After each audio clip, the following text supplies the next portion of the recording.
and welcome to the Cello World Q4FY25 earnings conference call hosted by ICICI Securities Limited. As a reminder, all participant lines will remain in the listen-only mode, and there will be an opportunity for you to ask questions after the presentation concludes.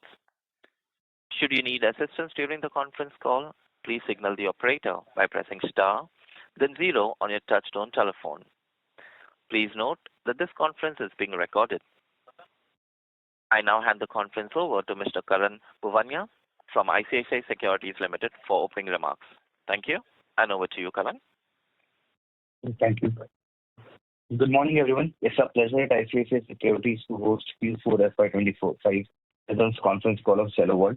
From the management, we have Mr. Gaurav Rathore, Joint Managing Director, and Mr. Atul Parodia, CFO. I'll hand over the call to management for their opening remarks, post which we can open for the Q&A. Thank you. Over to you, sir. Thank you. And good morning, everyone, and a very warm welcome to our company's earnings call. Joining me is our CFO, Mr. Atul Parodia, and our Investor Relations Advisor, SGA. The results and presentations are available on the stock exchange and on our website. I hope you had a chance to look at it.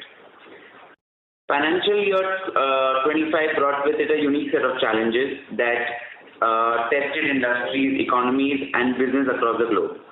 In the Indian consumer space, specifically saw subdued demand environment. However, at Cello World, we delivered a 7% year-on-year growth, backed by a healthy business model and resilient margins. We are proactively adapting to the challenging situations in a timely manner and have started making strategic modifications in our product portfolio and distribution strategies. We have added some new SKUs and discontinued a few products which were not performing well in terms of volumes, margins, and ROCE perspective. We have also relooked at our distribution strategies as we see a major shift towards quick commerce and e-commerce. This is expected to bring down share of general trade.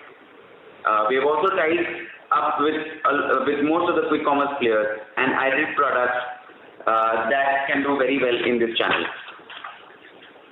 I'm pleased to share that we delivered a healthy performance in Q4, achieving the highest ever quarterly revenue of Rs 589 crores, with a growth of 15% year-on-year, while EBITDA and PAT margins remaining stable at 26% and 16% respectively. This quarter was better as compared to the previous quarters in terms of consumer demand, as well as we continue to benefit from reduction in input costs. Both of these, along with a boost in our glassware, also contributes towards healthy business growth. Additionally, some correction has also happened during this quarter, hopefully leading towards better upcoming months. Our consumer wear business did exceptionally well with a year-on-year growth of 24%.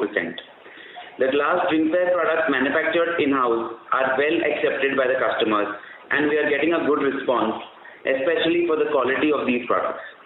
Currently, we are pricing these products on par with the import prices and are able to maintain a similar margin profile. As we are passing through a learning curve this quarter, we primarily focus on improving our cost efficiencies and are aiming to reach to about 75% efficiency levels in the next 2 to 3 months. This year, our target is to break even in the glass space as we expect to exhaust our capacity by financial year 27. Similarly, our opalware business also performed pretty well, reaching almost 80% of our furnace that is sold until financial year 25. We hope to exhaust the capacity of this furnace in the financial year 26. There was a change in BIS norms for stainless steel vacuum glass bottles, due to which import of such products from China has been banned. This resulted in elimination of lot of unorganized players from the market, and there is a huge gap that I see now, which we'll be able to take advantage of in the longer term. For the time being, we have built up 5 to 6 months of inventory for these products and have already ordered machines to be used for manufacturing of such vacuum steel bottles in-house. This is a massive opportunity in the long term. As I mentioned, we might see short-term stockouts that could affect sales in the near short term. Now coming to the writing instruments vertical, we continue to face challenges in terms of export demand slowdown, due to which the segment revenue stood at 78 crores as against 87 crores in Q4 last year. However, we see some signs of recovery in demand scenario from exports as well as domestic markets and are hoping for things to improve in the coming year. To better manage this situation, we are working towards diversifying our Unomax product baskets by adapting new product lines such as art-related products, geometry boxes, etc. Finally, coming to the furniture business, the performance was in line with the trends of the industry, but we managed to deliver growth of 8%, which is slightly better than the overall industry growth.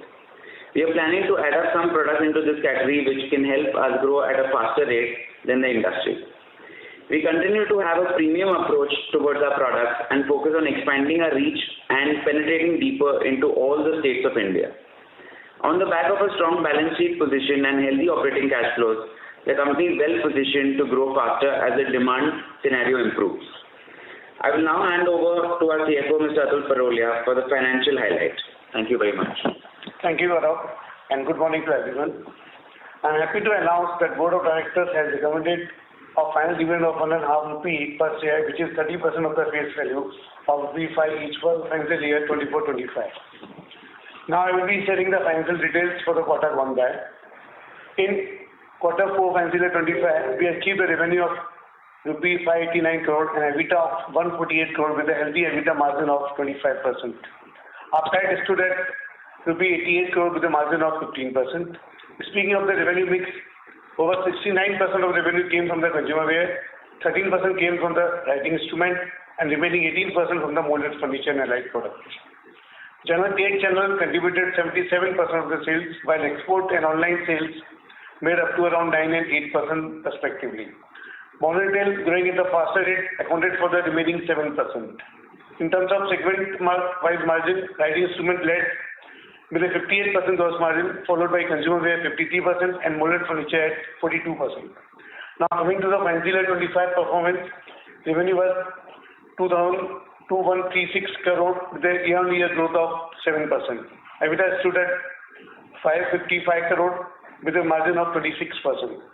PAT was rupees 339 crore with a margin of 16%. Our cash flow from operations stood at rupees 262 crore. During the year, we have reduced our entire debt, and as on March 25, we are at net cash position. For the full year, we entered a capex of around 166 crore, with mainly include investment for the glassware facility. Going ahead for financial 2026, we expect to do a capex of around 100 crore. Now, with this, I would like to open the session for question and answers. Thank you. Ladies and gentlemen, we will now begin the question and answer session. Anyone who wishes to ask a question may press star and 1 on their touchtone telephone. If you wish to remove yourself from the question queue, you may press star and 2. Participants are requested to use their handsets while asking a question. One moment, please, while we poll for questions. The first question comes from the line of Percy Panthaki from IIFL Securities. Please go ahead. Hi team, good morning. Can you just give some idea what is the sales from the new plant that you have recorded this quarter? Right. So it's a 20 crore turnover. Basically, because the plant got commissioned in February, it's only 2 months data. So we've doubled the sale over last year for the 2 months. So net, it's a 10 crore increase. Oh, okay. It was 10 crore. Sorry, I didn't understand that because this is a new plant. So the idea is that, in the first quarter, because we only got about 2 months of selling from the new plant, which was February and March. So basically, for the 2 months, for the quarter, we got a 10 crore increase net in the glassware. So we were doing imports, right, before. So those got substituted as well. So that is why net it was a 10 crore increase in the glass segment. Okay. So I was actually looking at what would be your homeware segment growth adjusted for this new plant. because it's 24% that way. So I was just looking for that number. From that perspective, you can just minus about 10 crores, and then you would get the growth, of the homeware segment overall. Okay. So that's still a decent double-digit growth, right? Correct. Of course, absolutely. Okay, so there has been a significant improvement versus what we've seen in the last 2-3 quarters. So just trying to understand what's the reason behind that. Is that just a pre-sale or a pipeline issue, or there's some real underlying improvement in demand? So there was improvement in the last quarter for the demand, of course. There is a slight shift, which is why we see a better growth, overall. But of course, it is not a continuous growth. It is just been the last quarter that we've seen this. So it doesn't because the overall year was a little challenging. But quarter was good. Let's hope, it continues. Okay. And secondly, you mentioned that you have taken some portfolio rationalization decisions. So if you could give some idea that the part that you are rationalizing, what is the annualized sale and annualized EBITDA of that part, so that we can sort of try and understand the impact on the FY26 financials? No, so the idea is overall rationalization across categories. Normally we all do an 80-20 kind of a product, analysis. And through that, we found a lot of products that, don't need to be a part of inventory, because a lot of these products are very similar to our current products. So they're probably cannibalizing sales of other products that are doing very well, because either, we are not producing them, because we are producing the other products, and there are orders that were pending for those particular items.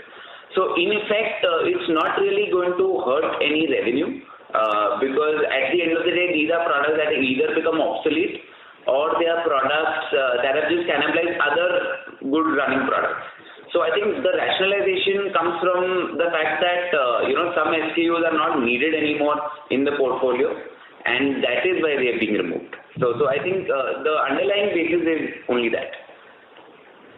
Okay. So basically you're saying no impact on top line or margins on account of this. Any impact on working capital or any sort of one-time provision or charge that you will be taking if these items are obsolete? No, when I talk about obsolete, this is not inventory that is obsolete. These are products that have become old in our portfolio. So there is no inventory hit that we take for this, because that inventory doesn't exist. We are just taking it off our price list, so that we are not offering this to our customer anymore.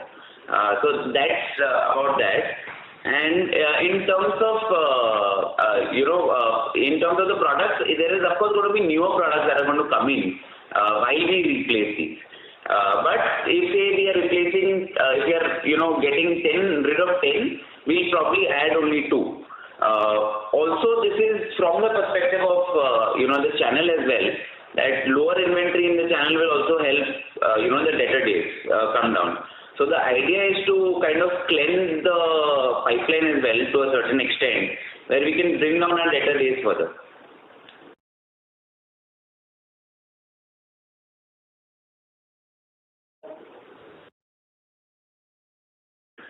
Percy, have your questions been answered by the management?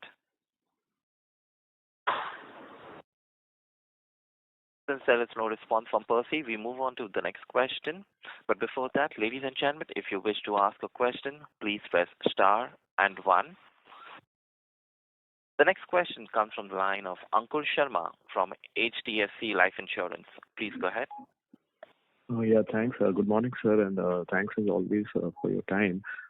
First, on the glassware segment, if you could help us, what was the full year sales in FY25? I think you were earlier guiding to somewhere around that 450 to 470 odd crore number for the full year. And, how do you kind of see this shaping up over the next year or so as you ramp up this new plant? Right. So I think for the financial year 26, our aim is to reach about 450, 475, around that figure, which will exhaust our glassware capacity, by about 65 to 70%, and we still have some capacity left for next year, which we want to exhaust. So the idea is, to grow this to that level. And plus we have our opalware capacity, which is about, 80% utilized, and we would like to exhaust this within this year. So that's where we stand in terms of the overall glassware scenario. I'm sorry, so what was the number for FY25? Where did you close on glassware?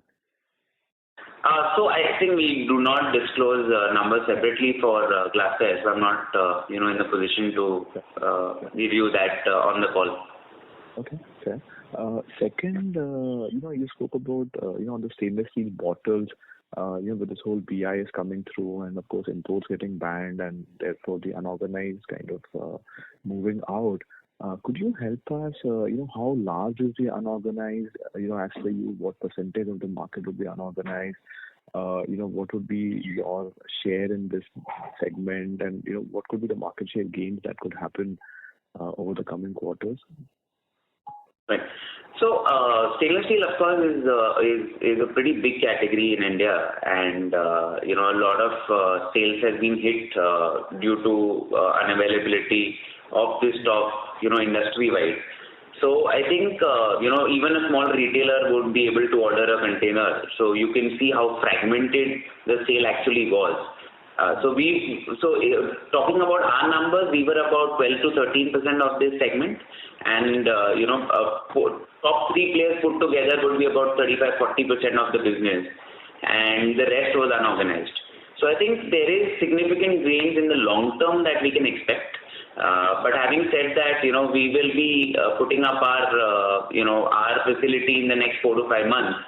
And in the short term, we might actually see some reduction in sale due to non-availability of this particular item. But in the long run, we have a lot to gain. And, even though there will be some OEM players who will also come into the foray, which have already started, but I still feel, brands overall will really benefit from this, BIS implementation. And then, okay, and I'm assuming the top 4-5 brands would be the largest gainer, including yourself. That's how we should think. Yes, absolutely. Okay, fair. Just a third question, you spoke about this shift away from GT and, more towards QCom, ECom. So if you could just help us, what would be that share, at this point?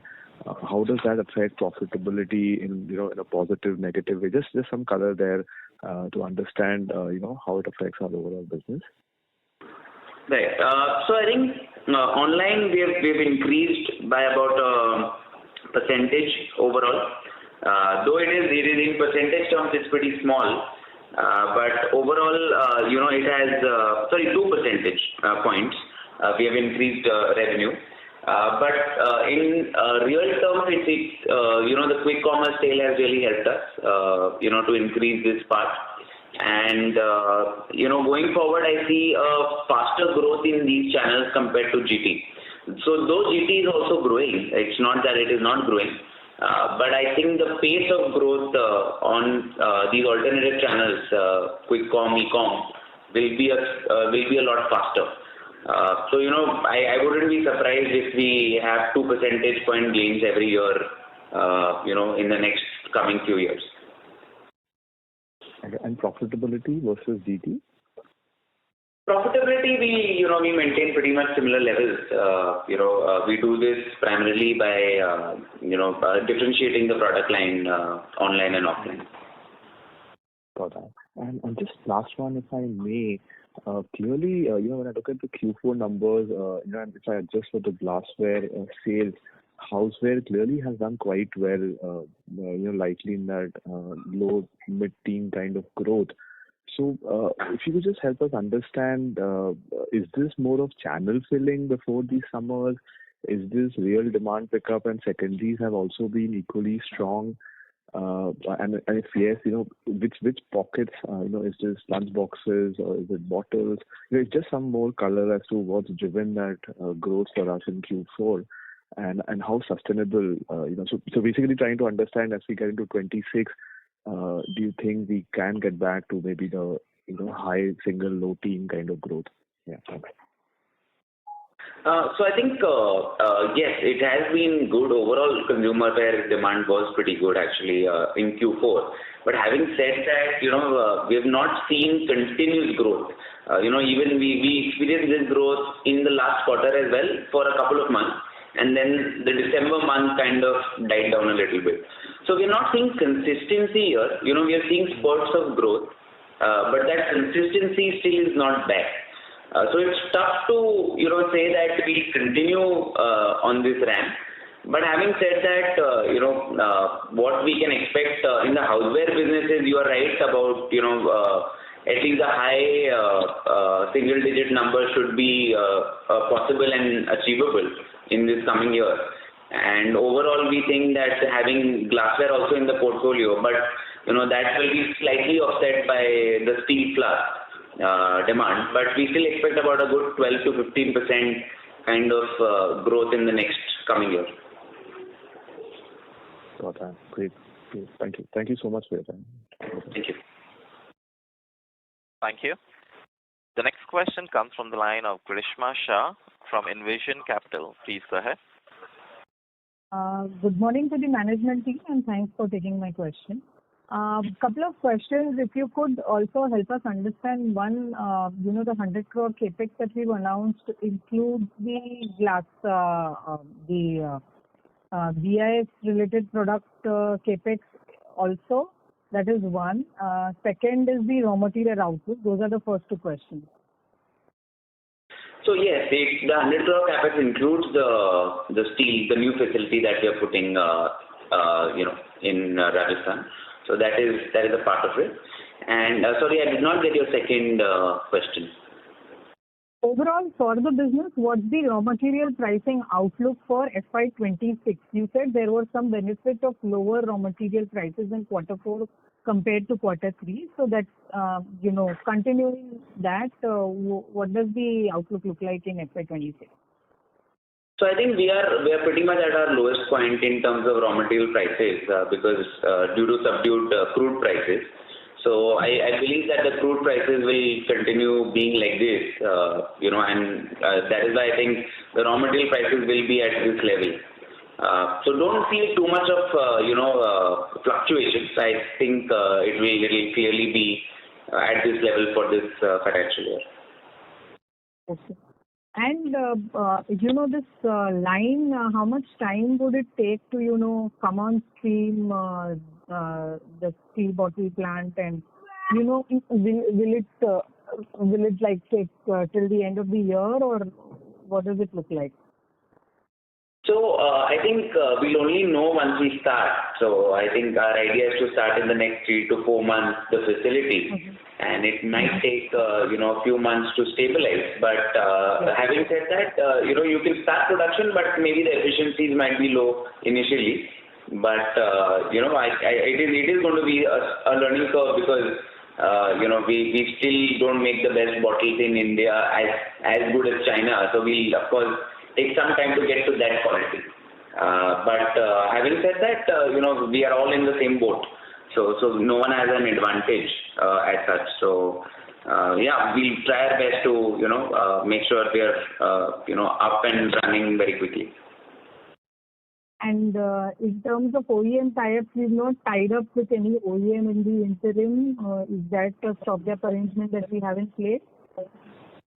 Yeah, we have some bottles coming from OEM, but it's very limited because India, the production itself is extremely limited at this point of time. So even the OEM production is going to a lot of people. So it's not only coming to us, it's going to a lot of people. So for that reason, that is why we might see some, gaps that might come in the next few months. But we are trying to, plug that gap as soon as possible with our production. Okay. The other question was on the opalware side. What gives you confidence to exhaust the capacity in FY26, given that there would be a fourth place who would enter, who also is a formidable player in the other categories? So, what are the positive demand trends that you're picking up due to which you think that the opalware capacity would be exhausted? No, I think we've taken a lot of initiatives to kind of exhaust this capacity, including some additions to our range. So our idea is, though there is a fourth player entering, I feel until then, and the entry is a little away. It's not going to be pretty soon.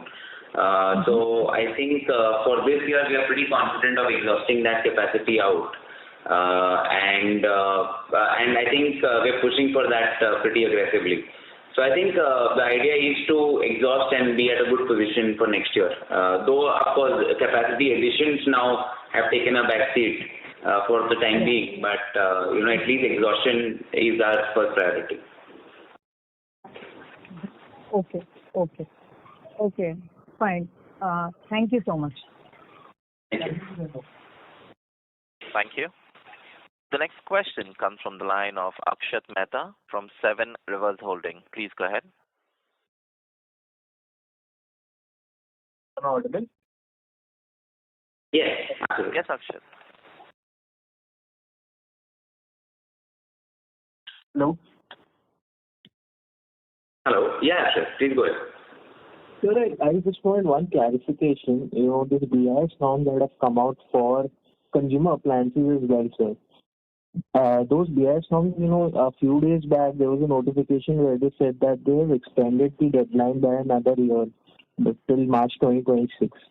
So are those norms still applicable for consumer appliances, or what is the scenario there? No, so consumer appliances actually had the BIS implementation about a couple of years back only.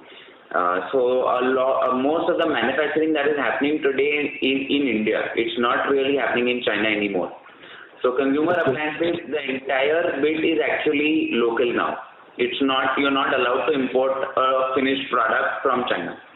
So that has happened about a couple of years ago. It's not something new. Oh, okay.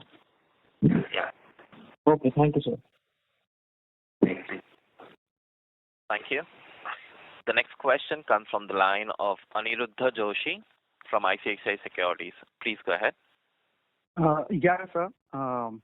Sir, I missed the initial part of the call, but in terms of exports of writing instruments, is that the only export suffering, or is there exports in other segments too, and that is also suffering? That is question number one. Also, when do we see the, in a way, export normalization? Means already 4 quarters are over, and we still continue to see decline in the exports business. So what is the outlook here?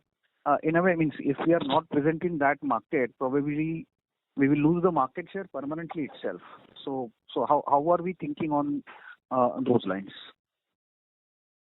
So in terms of export, our major export actually comes only from stationery and writing instruments. Everything else is pretty meager. It's not a lot of exports in other categories. So writing instruments has, of course, been taking a hit. Having said that, it's not that we are losing markets, because these market demands have dropped, but we are still exporting to all of these markets. So the idea is that, of course, the demand or the numbers have to improve for the exports, and probably one initiative that we have taken is to adding more countries. The countries that we are present in, now we are adding some more to kind of stem this problems that we are facing in the other markets. So as the demand that there would increase, it would definitely have a positive impact. And the writing instruments degrowth has pretty much probably been because of the exports only. So the export slowdown has really impacted the overall category. While domestic, of course, also did not grow, but it did not decline as well. So there, we actually want to push now domestic demand a lot more, because that's where the growth avenue is more than exports. Sure, sir. Then secondly, at the time of we had also seen that there are some of the products where we are using the global cartoon character brands on, let's say, on the lunch boxes, etc. But since we don't see that anymore, so is that in a way agreement over, or is the company in process to in a way renew that, or in a way it adds a lot to the branding for a kid products. So what is the strategy further on that? No, we've actually, we have a renewal of these licenses every year, and even this year we have renewed. What we tend to do is we tend to change the characters. So it's not that some characters you might not see, but there are others that have been added. So that keeps changing as per the demand scenario. So for example, one character might have become popular with kids during the last couple of years. So those are the characters that have been added. And some that have been, less, popular are being removed.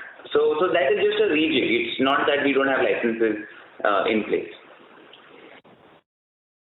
Okay, surely understood. And now last question from my side. Post QIP, now the balance sheet is in a way flush with cash, and again the company will also continue to generate a good amount of earnings as well. So what will be the plan with the cash which will get accumulated on the balance sheet? Whether it will be paid out in terms of dividends, or some money may be required in the capex that you indicated earlier. But anything on the cash plans in terms of acquisitions, because media flows indicated that we were looking for acquire in a way some brands definitely in the in a way bags or something like that. So any further thinking on those lines? So I think gone. Yeah. Sorry. So in a way, basically, the cash we've always open to any acquisitions or mergers that come our way, and having cash on the books is always good in such a situation. So though we might be sitting on cash today, if there are good opportunities that come our way, we are quite open to kind of go that path. Of course, if we don't find any opportunities in the next couple of years, there will be good payouts as well. So I think we are open both ways. We're not shutting down any opportunity that comes our way. Open to everything. But not currently, as I had mentioned last time, we were looking at a potential buyout of a certain player in the plastic segment. That is currently off the table, because when we did the due diligence, we did not find it appropriate, some of the things, and so we took a back seat on that. But having said that, we are still open to any kind of acquisitions in the future. Okay, surely, sir. And last question. In the previous call, the Q3 call, you had slightly toned down the EBITDA margin guidance. Now, obviously, revenue growth is coming back, so we will benefit from operating leverage. Plus, the key raw material, crude oil, has also in a way gone down now. So logically, glassware plant should stabilize, and it should also add to the profitability as the initial teething issues may get resolved. So any fresh guidance in terms of the EBITDA margins for FY26? No, I think EBITDA margins I had guided would be subdued because of the glassware itself. Because glassware in the first year, as you know that it takes a little time to stabilize, and even now we are still at only about 55% efficiency levels. So the idea is that we might not see any good profitability overall. We would be able to break even for the year, and that is why the revenues might rise, but it might not add to the profitability, and that is the reason why I had guided that the profitability could take a percentage point hit for the year.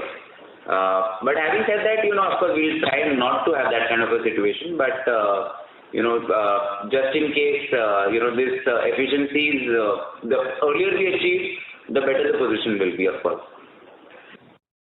Okay, sure, sir. This is very helpful. Many thanks. Thank you.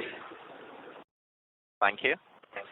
The next question comes from the line of Ashutosh Ketan from AMSEC. Please go ahead. Yeah, hi, sir. I just needed one clarification. The 12 to 15% growth that you said that in FY26 is for the consumer segment, right? No, this is for the overall company. Okay. And segment-wise, if you could just break down this growth. Yeah, so consumer wear would be a little higher at about 17-18%, owing to the fact that we are also adding revenues of glassware in this. And for the writing instrument segment, we are targeting about 10 to 12% growth, and furniture as it is at about 7 to 8%. So overall, 12 to 15% is the kind of number. Okay, got it. That's it. Thank you so much. Thank you. Thank you. The next question comes from the line of Akhil Parekh from B&K Securities. Please go ahead. Yeah, thanks for the opportunity. I have 3 questions. The first question is on the products which we have discontinued or we are planning to discontinue. Are you able to highlight which are those some of the products, and was the ROCE lower because of the heightened competitive intensity in those categories? Sorry, I didn't get your second question, please. No, so my first question is whether the product categories which we have discontinued, the ROCs are lower, you have highlighted, right? Was it due to the heightened competitive intensity in those product categories? And what are some of those products? That's my first question. Right. So I think the returns over time on these product lines, these are not product lines, these are products as such. So for example, if there is a bottle, I am not discontinuing the entire range of bottles. We are just discontinuing, say, 2-3 products from that range. The idea is either they have become older, so they are probably being sold at slightly lower prices. So they are eating up into the sales of the products that are doing better and have higher margins. So that is the reason why we are discontinuing some of these products. Because it brings down the overall margin portfolio, and also it doesn't let the newer product lines sell as much, because the production capacity for a particular month is only that much, and a lot of these products are very seasonal. Say a bottle is very seasonal. In the summer it sells a lot more than the rest of the year.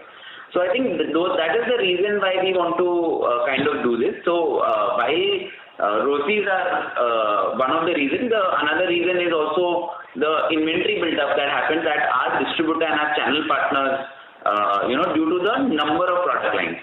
So we are trying to reduce the number and also, in effect, trying to reduce the inventory that our partners carry. Sure. And so this will also help us reduce our own inventory, I believe, right? And help us improve on the working capital. Absolutely.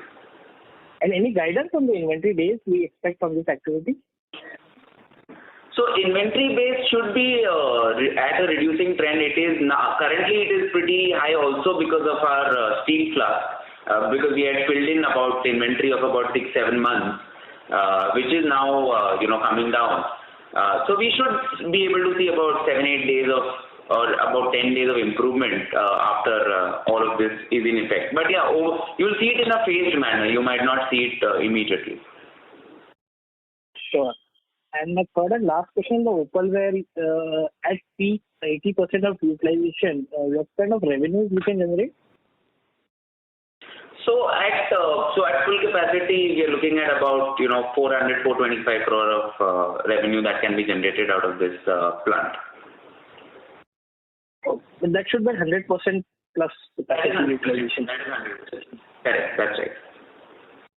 That's all from my side, and best luck for coming. Thank you. Thank you. We take the next question from the line of Karan Bhatelia from AMSEC. Please go ahead. Hi, good morning. Am I audible? Yes, absolutely. Yeah. Hi, Gaurav. Wanted to understand the value volume matrix across categories for FY25. That's the first question. Right. So I think very difficult to quantify our products in terms of volume and value because we trend across a lot of different price points. It's not the right way to look at our product line. But having said that, the volumes have been higher because there has been a little more discounting in terms of value. But only about a percentage point difference. So if it's 7% growth overall, we would be at about 8.5-9% of volume growth.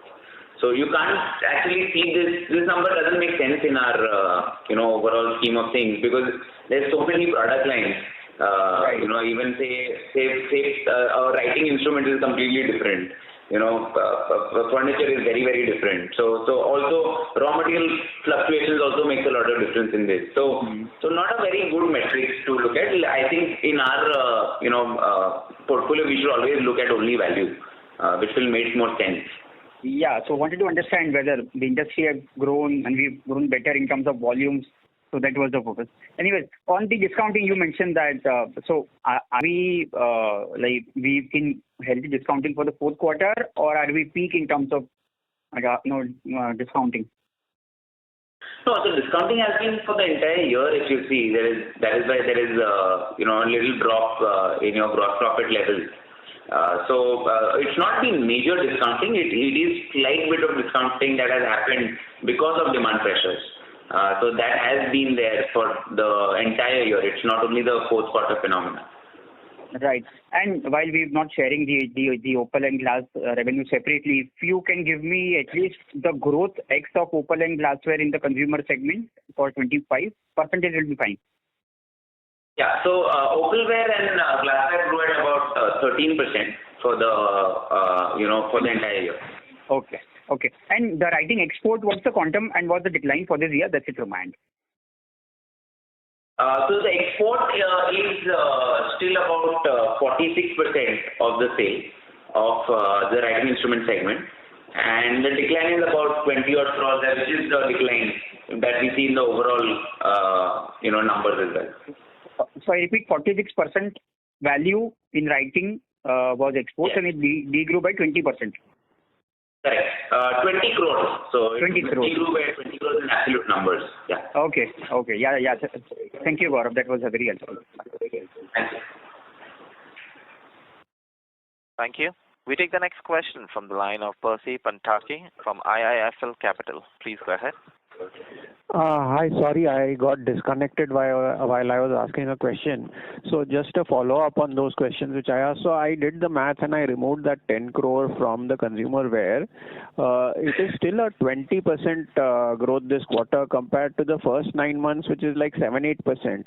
So just trying to understand this very, very sharp acceleration in this segment. What can I attribute this to? So a couple of factors. Hydration did very well for us due to early summers. So summer, your March sale contributed a lot of hydration sales. So uptake in all channels for hydration, so that kind of did very well for us. And plus, overall, as I said, demand scenario was much better. So these were growth that we were seeing in 22-23. Across all quarters. So I think, having said that, these are spurts of growth and not consistent. So I wouldn't guide on, anything going forth, because the idea is that, it has to be consistent for us to tell you that, this will continue. Understood. So excluding the capacity addition, how much would you say that the consumer wear division could grow for the full year FY26? Would it still be a double-digit number, if not 20%? Yeah, absolutely. So about, as I mentioned, about 16 to 18%, it should grow at for the year. Also because we are adding our glassware capacities also. No, I'm saying excluding the capacity addition, because I want to take a organic basis, which is a reflection of the underlying demand. Correct. Excluding it still could be like low double digits, sorry. Got it. And secondly, on your writing instruments portfolio, I understand the exports is in decline, domestic is doing well. But when does this equation tilt so that at an overall level you come back to a YOY growth?